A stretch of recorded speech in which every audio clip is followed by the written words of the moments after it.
Good morning student. आज हम हिंदी व्याकरण के अंतर्गत अपठित पद्यांश पढ़ेंगे। अपठित पद्यांश को पढ़ेंगे, उसके प्रश्न उत्तर को जानेंगे, उसके अर्थ को जानेंगे। अब आप सोचेंगे अपठित पद्यांश क्या है?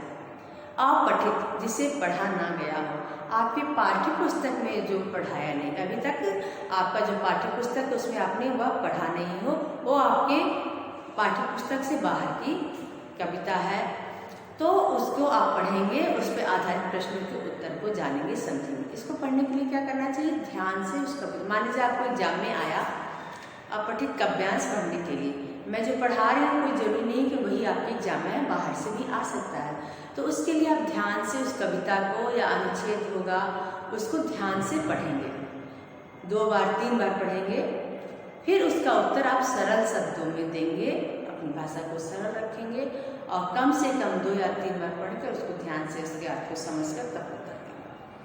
आज हम पहली कविता, आपकी पुस्तक में जो कविता उसको पढ़ते हैं, उसके अर्थ को समझते हैं, फिर उस पर आए हुए जो उत्तर प्रश्न होंगे उस पर आधारित हम पढ़ेंगे। नाव बनाओ भैया जल्दी आओ, अब वह देखो पानी आया है, घिर घिर कर बादल छाया है, 7 समुंदर भर लाया है, तुम रस का सागर भर लाओ, पानी सचमुच खूब पड़ेगा भैया मेरे जल्दी आओ। बरसात का मौसम है, जल्दी बच्चा अपने भाई को कहता है कि नाव बनाओ भैया मेरे जल्दी आओ, मेरे भैया जल्दी से आओ, मेरे लिए जल्दी नाव बनाओ। वह देखो पानी आया है, घिर घिर कर बादल छा, देखो बारिश बदल रहा है, बारिश हो रही है, पानी आ गया है और बादल जो है घिर घिर कर उमड़ कर बरस रहे हैं। 7 समुंदर भर लाया है, तुम रस का सागर भर लाओ।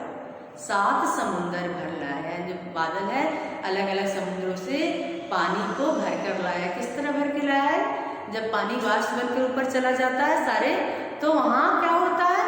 वो बादल बन जाते हैं। आपको पता है बादल कैसे बनते हैं? तो सारे समुद्रों का पानी वहाँ चला जाता है। तो कहता है कि 7 समुंदर भर लाया है, तुम रस का सागर भर लाओ, तुम भी जाओ रस का सागर भर के लाओ। रस का सागर मतलब ये नहीं कि कहीं रस से भर के ला के जाना है, तुम भी आओ सागर का आनंद उठाओ। पानी सचमुच खूब पड़ेगा भैया मेरे जल्दी आओ, जल्दी जल्दी तुम आओ, क्योंकि पानी जरूर बहुत ज़्यादा बरसेगा।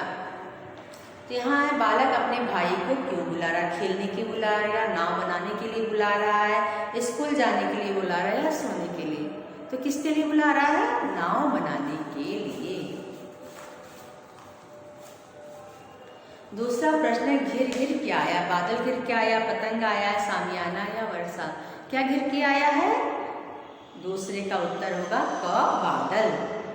तुम रस का क्या भर लाओ? सागर भर लाओ, नदी भर लाओ, अमृत भर लाओ या तालाब? तो इसका उत्तर होगा सागर। खूब क्या बरस पड़ेगा पानी?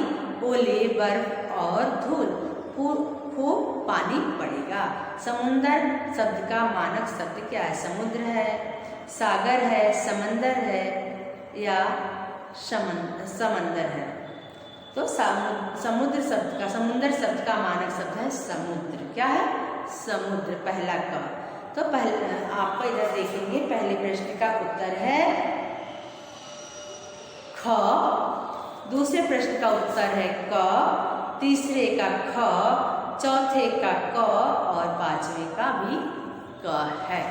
इस तरह कविता का वाचन करेंगे, उसके उत्तर को जानेंगे। अब हम अगली कविता पढ़ते हैं। टीचर जी मत पकड़ो कान, सर्दी में हो रहा जुकाम, लिखने की नहीं मर्जी है, सेवा में यहाँ यह अर्जी है, ठंडक से ठिठुरे हैं हाथ, नहीं दे रहे कुछ भी साथ, आसमान में छाए बादल भरा हुआ, उसमें शीतल जल, दया करो हो आप महान।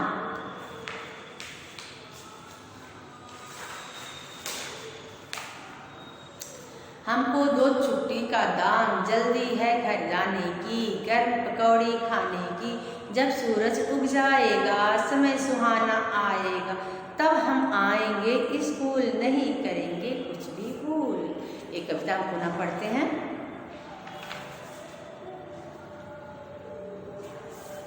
बच्चे टीचर से कहते हैं, टीचर जी मत पकड़ो कान, सर्दी से हो रहा जुकाम। टीचर जी मत पकड़ो कान, सर्दी से हो रहा जुकाम। लिखने की नहीं मर्जी है, सेवा में यह अर्जी है। ठंड से ठिठुरे हैं हाथ, नहीं दे रहे कुछ भी साथ। आसमान में छाए बादल भरा हुआ, उसमें शीतल जल। दया करो हो आप महान, छुट्टी दो हमको, दो छुट्टी का दान। जल्दी है घर जाने की, गर्म पकौड़ी खाने की। जब सूरज उग आएगा, समय सुहाना आएगा, तब हम आएंगे, इसको नहीं करेंगे कुछ भी भूल। बच्चे टीचर से कहते हैं, पढ़ते रहते, ठंडे का मौसम रहता है, पढ़ने में ध्यान नहीं देते हैं, टाल मटोल करते हैं। तो टीचर कहती है कि बच्चे उसके कान पकड़ लेती है। तो बच्चा टीचर से कहता है, टीचर जी मत पकड़ो कान। टीचर जी आप मेरे कान नहीं पकड़ो, क्योंकि सर्दी से मुझे बहुत ज़्यादा जुकाम हो गया है, ठंडी में मुझे जुकाम हो गया है, इसलिए मेरे लिखने का मन नहीं है। मर्जी मतलब मन ना होना, नहीं मर्जी यानी मन ना होना, हमें लिखने का बिल्कुल मत न करना। सेवा में यह अर्ज, मैं आपसे यह रिक्वेस्ट कर रहा हूँ, अर्जी दे रहा हूँ। मेरे हाथ ठंडक से ठिठुर रहे हैं, मेरा कुछ देर नहीं दे रहे हैं कुछ भी साथ। इतना ठंड लग रही है कि मेरे हाथ मेरा साथ नहीं दे रहे हैं। आसमान में शीतल जल से भरा हुआ बादल छाया हुआ है, जो बहुत ठंडक दे रहा है, इसलिए दया करो, हमको कुछ दिन की छुट्टी दे दो। जब मुझे घर जाने की जल्दी है, वहाँ जाकर गरम गरम मेरी माँ पकौड़ी बनाई हुई उसकी खाने की जल्दी है। जब मौसम सुहाना हो जाएगा, सूरज उग जाएगा, गर्मी आ जाएगा, तब हम आएंगे और सारी पढ़ाई, जितनी भी पढ़ाई है, सारा पढ़ाई हम ध्यान से करेंगे और उस समय हम कोई भी गलती नहीं करेंगे। टीचर जी मुझे मेरे कान मत पकड़ो। अब इसके प्रश्न उत्तर को हम देखते हैं। इस कविता में कौन किससे बात कर रहा है? अब बताइए। बच्चे टीचर से बात कर रहे हैं। इस कविता में छात्र अध्यापक से बात कर रहे हैं। इस कविता में छात्र अध्यापक से काम न करने का बहाना, क्या बहाना बना रहा है? छात्र कविता में काम न करने का बहाना बना रहा है कि बहुत ज़्यादा सर्दी है, इसलिए मैं कोई काम नहीं कर पा रहा हूँ, मेरे हाथ साथ नहीं दे रहे हैं। छात्र अध्यापक से छुट्टी क्यों मांग रहा है? वो कह रहा मुझे घर जाने की जल्दी है, वहाँ जाकर गर्म पकौड़े की खाने की जल्दी, इसलिए आप मुझे छुट्टी दे दो। छात्र वापस कब आना चाहता है? वो चाहता है कि जब मौसम सुहाना हो जाएगा, ठंड कम पड़ जाएगी, धूप निकल जाएगा, तब हम आएंगे। छात्र वापस तब आना चाहता है जब समय सुहाना होगा और सूरज उग आएगा। वापस आने के बाद छात्र के व्यवहार में क्या परिवर्तन आता है? वापस आने के बाद वह किसी तरह भूल नहीं करेगा, ऐसा वो बताता है। यह उसके छात्र उसमें परिवर्तन आता है उसके व्यवहार में। इस तरह हमने दो कविता पढ़ा, उसके अर्थ को जाना, इसको समझा। आप भी अपठित काव्यांश और गद्यांश पढ़ेंगे, उसके अर्थ को समझेंगे और जानेंगे। अगला जो कविता है, वो जो दो कविता है उसको हम अगली कक्षा में पढ़ेंगे। धन्यवाद।